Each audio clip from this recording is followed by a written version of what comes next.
Le DAF Fresh Morning, c'est 104.5 tonnes de bonne humeur. Tous les matins sur Urban FM. La meilleure radio de la capitale. La meilleure radio de la capitale. Vous êtes sur les 104.5 Urban FM, la station urbaine, et vous écoutez le DAF Fresh Morning, le réveil matinal, le plus de la capitale. Sur la radio, la plus de la capitale, on est avec Mosley. Mosley, bonjour. Bonjour DAF Fresh, bonjour tout le monde. Bonjour René Ruth et Fallon. Comment tu vas ce matin? Ça va très bien, merci. Et à la forme? Oui, ça va. Alors, la politique, on a une pléiade de candidatures qui se lâchent dans l'air. Pourquoi tu ris? Quoi, les gens n'ont pas le droit de poser des candidatures? Non, c'est ta manière de présenter la chose qui m'amène un peu à avoir un petit sourire, parce que on se rend bien compte que beaucoup de personnes n'ont pas encore pris la mesure du pays et des attentes réelles des Gabonais, parce que quand on voit dans quelles conditions et de quelle manière ces candidatures du moment où les personnes arrivent à déclarer ces candidatures, on se rend bien compte que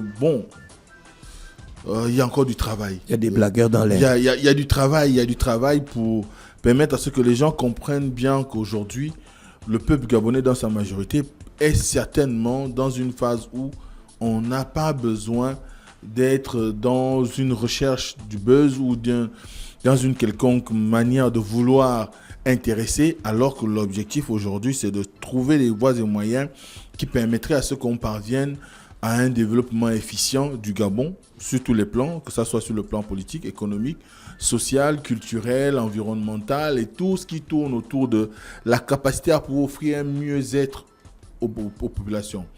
Or, qu'est-ce qu'on enregistre depuis pratiquement le 8 février? C'est que nous sommes là face à une situation où beaucoup de personnes sortent du bois. Je me déclare candidat, patati, patata.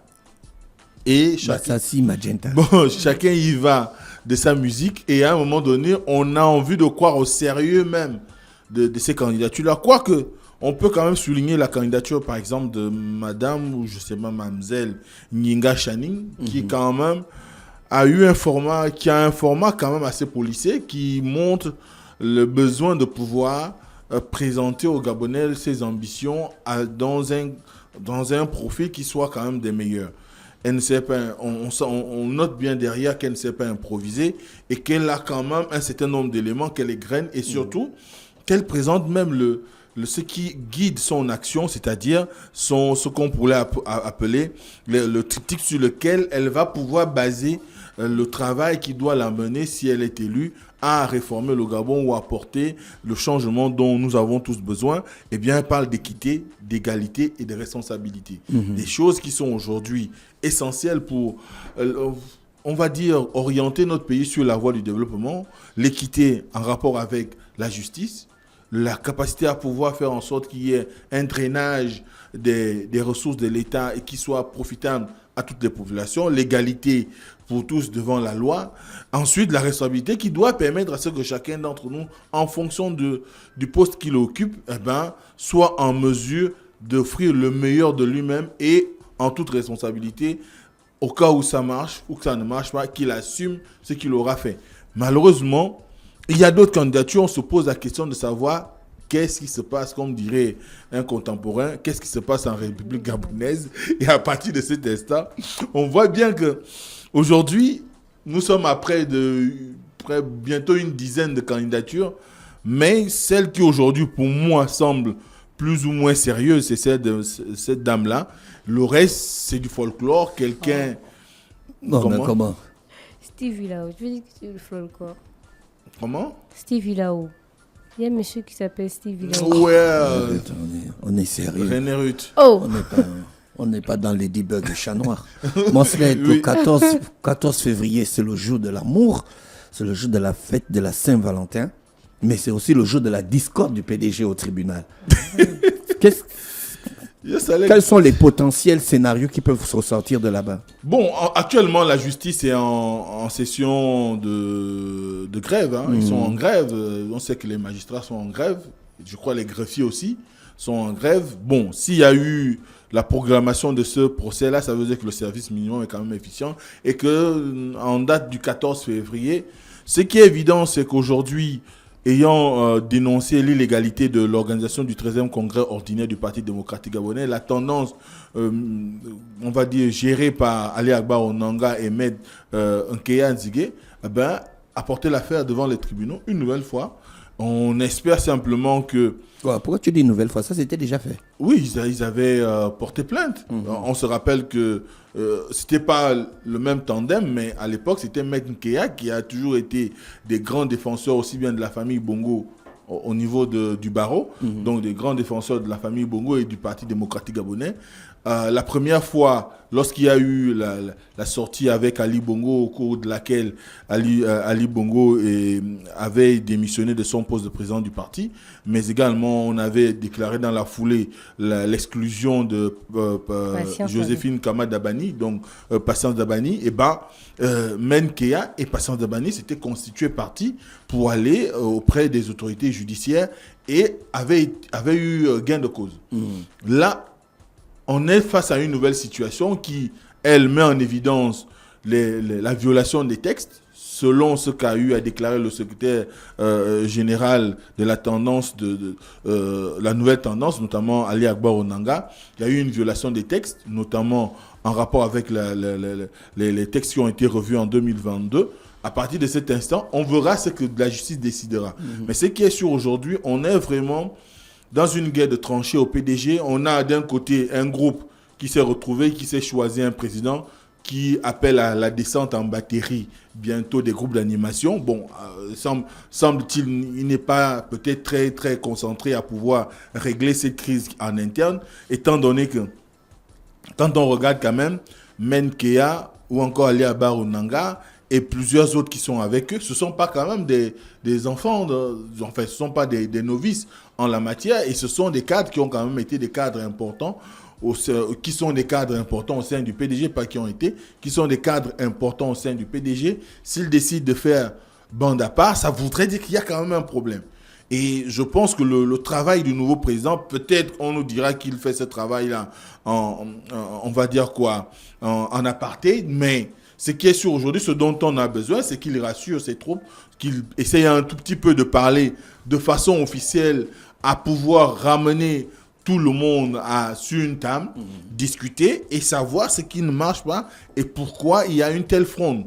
Parce que le risque, c'est que d'ici le 12 avril, nous assistions véritablement à une consommation directe de la scission au sein du Parti démocratique gabonais et que nous finissions par peut-être être dans une posture où on va avoir ce qui a toujours été l'attente des Gabonais, la disparition du parti. Parce que, évidemment... On peut en arriver à ce scénario. On pourrait arriver... Ou bien on va arriver à un PDG 2. Bon, PDG... Ça, c'est déjà fait dans le RPG, ou bien le Bûcheron. Oui, le Morena Bûcheron avait connu ces problèmes-là. Ensuite, on est arrivé au Bûcheron. On a eu les guerres entre Mbabé Seul et le professeur Pierre-André Kombila. Pierre-André Kombila a gagné le procès. Il a gardé le parti. Mbabé Seul était obligé de créer le RPG. Maintenant, après... Je pense qu'aujourd'hui, avec le PDG, on pourrait reconnaître des évolutions. Si tant est que juridiquement, c'est le 13e congrès en violation des textes, il est possible que Ali Akbar Onanga, qui est un fin connaisseur du droit, je ne parle même pas de Menkea, qui a l'habitude de la défense de ce type de situation, s'ils arrivent à obtenir gain de cause auprès de la justice, les tenants actuels du PDG vont devoir se réorganiser, vont devoir trouver une nouvelle identité pour pouvoir aller aux prochaines échéances comme on les prépare en ce moment. Mais dans le fond, ça va quand même prouver que le PDG est suffisamment affaibli. Affaibli parce que, du moins ça prouve que le PDG est suffisamment affaibli quand vous avez des cadres qui ne sont pas d'accord avec ce qui est fait et que ces cadres-là vont jusqu'à la justice et qu'on décide d'ouvrir quand même malgré la grève des magistrats, on donne une possibilité pour comparaître, ça veut dire qu'il y a quand même matière derrière. Après, on ne sait jamais. Par rapport à l'environnement politique du moment, la tendance de Blaise Douembé pourrait quand même gagner. Et à partir de là, je crois qu'Ali Akbar Onanga et les siens devront eux aussi se réorganiser de leur manière, d'une nouvelle manière pour pouvoir continuer à exister ou à réclamer l'héritage de Marc Bongo ou d'Ali Bongo. Parce que, encore une fois, la pomme de la discorde, c'est évidemment tous les changements qu'il y a eu sur Ali Bongo que le PDG de Blaise Doumbé ne voudrait plus reconnaître ou qui ne veut plus être associé au magistère d'Ali Bongo de 2009 à 2023. À partir de cet instant, on verra ce qu'il en sera du rendu de justice. Est-ce qu'on va directement, on va examiner le fond directement le 14, je n'en sais rien. On va laisser la possibilité à la justice de s'auto-saisir, du moins de traiter l'affaire. D'accord.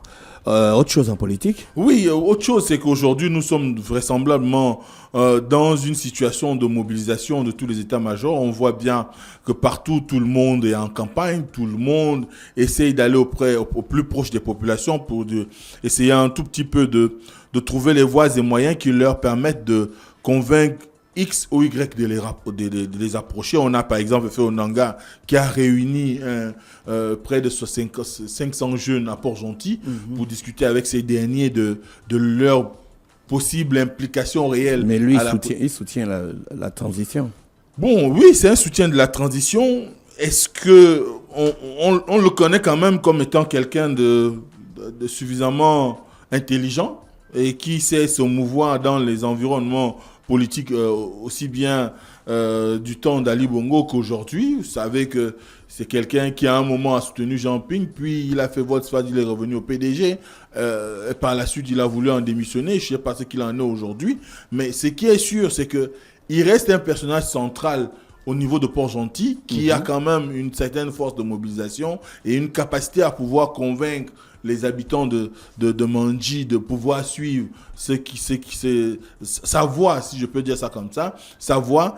Et évidemment, ce type de personnes auront quand même beaucoup d'importance pendant la campagne présidentielle. Donc, il a commencé déjà à baliser le terrain en se référant aux jeunes, en les invitant à s'impliquer davantage pour la présidentielle, tout comme on a beaucoup d'autres personnes. On a Osimane qui s'est installé également le week-end dernier dans la province de Logoué-Maritime en installant sa coordination provinciale. Et évidemment, ça, là aussi, on voit bien qu'il y a une nouvelle stratégie de développement de cette association, un peu à la Gévienne, comme on l'a connu à l'époque, où il y a eu la tournée de Blas à l'époque et qui, en même temps, profitait à pouvoir installer les différents présidents d'honneur de la Gève. Et là, on voit Aurélien Minta qui va partout où il y a les installations. Il y a eu l'ouverture à Libreville avec l'installation de la coordination de l'estuaire par le président d'honneur qui est le président de la transition. Mais au niveau de Port-Gentil, c'est le président exécutif, j'ai envie de dire ça comme ça, même si ce n'est pas son titre officiel, qui évidemment était sur le terrain Aurélien Minta. Donc il a procédé à cette installation. On entend dire que dans les prochains jours, ce sera peut-être le tour à Logoué-Vindo et par la suite, le reste des provinces. Donc, Osimane va devenir une association nationale. Osimane est devenu une association nationale. Donc, ils sortent de cet enfermement qui était beaucoup plus régional, c'est-à-dire appartenance à la province du Haut-Lantem ou clairement animé dans cette région. Si vous regardez bien aujourd'hui, le logo a changé. Ce n'est plus la carte du Haut-Lantem qu'on retrouve désormais sur leur logo, mais c'est la carte du Gabon. Ça veut dire qu'ils ont maintenant l'ambition de pouvoir aller partout à travers le Gabon pour pouvoir vendre, on va dire, l'idée politique ou l'objectif politique qui est le leur, étant des soutiens de la transition et du président de la transition et du CTRI. Ça voudrait dire qu'ils vont aller convaincre les populations de voter massivement pour le candidat du CTRI, parce qu'on ne sait pas si ce sera Oligui, même si on a tendance à croire, comme on le dit depuis un moment ici, qu'au regard des activités qu'il mène, on présage qu'il pourrait se présenter, tout comme les appels à la candidature qui sont celles de beaucoup de personnes, des grèves de la faim, on en connaît de tous les styles aujourd'hui, pour le convaincre de pouvoir se présenter. Mais ce dernier n'a encore rien dit.